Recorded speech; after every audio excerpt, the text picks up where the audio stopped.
Okay, so this is a video that I kind of wanted to make for a while now, and I feel like with the Canadiens playing off against the Ottawa Senators today, as well as the news that one Cole Caufield is likely going to be available to the team, why not go out there and make this video on this day, because I see clearly everything has come to life. Wait a minute. No. Okay. All WWE references aside, let's talk today about Cole Caufield and a thing that actually popped up 2 weeks ago that was sort of making its rounds on social media, but as I said, we didn't cover this. I kind of wanted to talk about it, but we haven't really gotten around to doing it yet. We're going over to Cole Caufield and talking about the draft, that in which he was selected 15th overall by the Montreal Canadiens. This was a pretty notable deal back when the pick was made because, as we all kind of remember from the 2018-19 season, Cole Caufield was an absolute superstar in the making with the US NTDP. He was the reason Jack Hughes had all the points that Hughes got, and alongside of Hughes, he went out there and dominated the international scene as well as the USA junior and collegiate scene, playing as a member of this squad. They went out there and busted a whole bunch of records together, Hughes and Caufield. Caufield had himself the top goal scorer of the NTDP's history, surpassing guys like Matthews and Kane and everything. He was so talented, so good. Of course, Jack Hughes was first overall because he was supposed to be that franchise-defining center, but in the pre-draft interview, Hughes did indeed say, yeah, no, he's kind of the reason why I had so many assists was because Caufield was so good at putting the puck in the back of the net.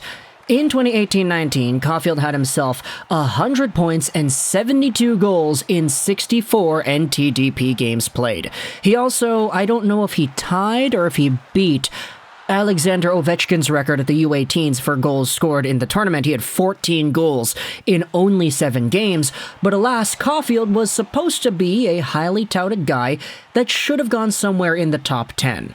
Elite Prospects had him at 9, ISS had him at 9 too, McKenzie had him at 9 as well. Future Considerations had him at number 12, McKean's at 13, we all kind of know he eventually went 15th. Now, there were some going out there and saying that, hey, if you're taking a look at the talent profile that Caufield has, his goal scoring, the offensive awareness, how good he is at creating plays, not just finishing them off, but catalyzing offense, being in the right place at the right time, how versatile his goal scoring is beyond just the pure shooting ability that he has.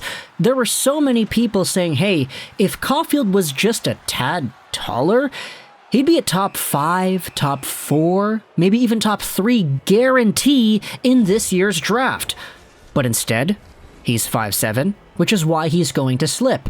And a lot of people, myself included, kind of thought, okay, some team is going to go out there and swing high on Caufield, right? Especially in the top 10, you had yourselves the Avalanche that were there, imagine Caufield with McKinnon, the LA Kings had themselves a top pick, not to mention the Ducks, the Sabres, the Oilers, Vancouver was in the mix as well, but we all know that Caufield eventually dropped to 15. Way beyond where he probably should have been available, and beyond all the teammates on the NTDP as well. He was the last amongst the top group of players on that team to actually get drafted. Hughes, Turcotte, Boldy, Knight, and Cam York all went on top of him. And so now we take a look at this article published on The Athletic 2 months ago, where Corey Pronman, the Athletics head scout, goes out there and redrafts the NHL class of 2019. The Athletic is paid for material, so we're going to leave a link in the description if you want to go ahead and read this piece yourself. But what I also wanted to do is showcase an article from 2 weeks ago by Marco D'Amico on Montreal Hockey Now. This one is not behind a paywall, so I feel a lot more comfortable going out there and screenshotting this one. Canadiens Cole Caufield's true rank in a 2019 redraft. Obviously, D'Amico was going out there and talking about the same thing, but he kind of uses Corey Pronman's Athletic article as a little bit of an introduction to get the whole conversation rolling. Montreal Canadiens forward Cole Caufield has been able to steal for a while now, but how high could he go in a redraft of the 2019 class? This is where he directly assesses the Athletic article. In an attempted 2019 redraft from the Athletic's Corey Pronman, he ranks Cole Caufield number 7th. Behind Jack Hughes, Zegras, Seider, Byram, Matt Boldy, and Dylan Cousins. Pronman also had Kirby Dach, the former 3rd overall pick in the 2019 draft and current Montreal Canadiens forward, slip to the 10th overall spot, which, given his rocky start in Chicago, is more than fair. But Caufield at 7? That's not right, according to D'Amico.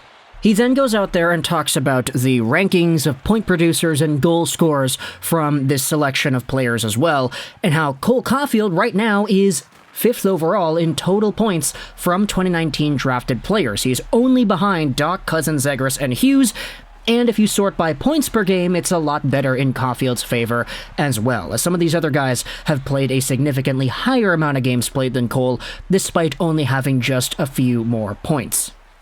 In terms of goals, Caufield is flat out 2nd in the 2019 class, behind only Jack Hughes, and again, if you do the goals per game thing, let's do 43 divided by 105, multiply that out.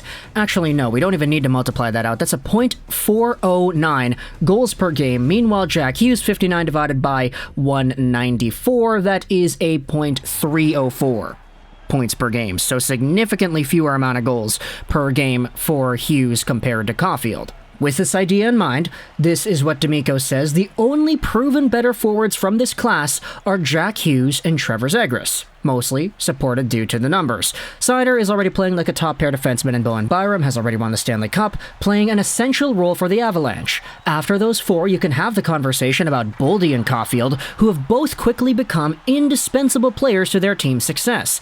At this junction, you'd have to give the edge to Caufield, given that number 22 is outproducing Boldy so far this season, and has been directly involved in much more of his team's success throughout his career. With goal scoring at a premium in the NHL, Caufield's torrid scoring pace should rank him no later than 5th in any redraft, and, if he were to take his game up another notch, could challenge Byram for a top 4 spot. Needless to say, Caufield is not done proving people wrong.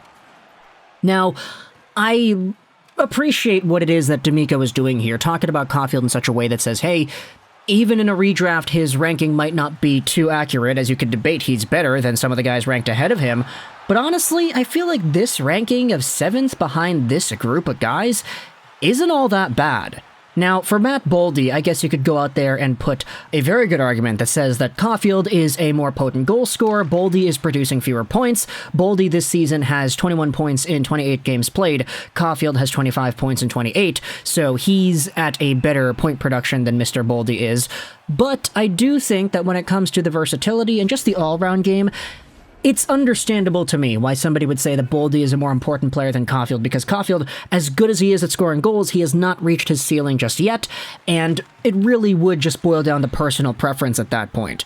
However, it is interesting to me how D'Amico notes Dylan Cozens as being a question mark as to why this guy is ranked above Caufield in the same athletic list, and I say to that, Dylan Cozens is really freaking good. We already made a video earlier in the week, or was it last week, or whatever it was, talking about Cozens and how he's absolutely come alive as of late. He is on pace for an 85-point season as the workhorse from Whitehorse. Not only is he going out there and scoring a heck of a lot of goals, he's got 10 on the year and 29 games played, on pace for 28, he is just such an offensive catalyst all around, not just in terms of his goal scoring, but in terms of making things happen. He plays tenaciously, he is such a strong player, and he happens to be a lot bigger than Cole. He's 6'3", 187. So, I think it's kind of unfair to go out there and say that Dylan Cozens is not the player that Cole Caufield is, or that Caufield should be 100% with no doubt at all ranked higher than Cozens. I'm a really big Cozens fan, as you can probably tell. But either way, it would just personal preference itself up when you're talking about a conversation as to whether or not who would you draft over the other, right? It's, okay, I value Caufield's versatility, I value his productivity, I value the goal scoring, I value just how smart he is when it comes to finding ways to put the puck in the back of the net. It's, oh, I value Dylan Cozens' work ethic, I value how strong he is in all areas of the game, I value Matt Boldy and his overall efficiency on the boards and his defensive responsibility play. Trevor Zegras isn't even argued about in this article because I think D'Amico just says, yeah, no, Zegras is really good and he's really skilled, so that's a guy that kind of deserves to be drafted where he is in the redraft according to Corey Pronman. But either way, tell me the console your thoughts about Cole Caufield being ranked 7th overall, particularly behind Cozens and Boldy in this athletic redraft. Do you agree with D'Amico that Caufield probably should be ranked a little bit higher? If you think he should be higher, who does he overtake? Talk in the comments your thoughts. I hope you enjoyed this Juraj Rolls 99. And bye.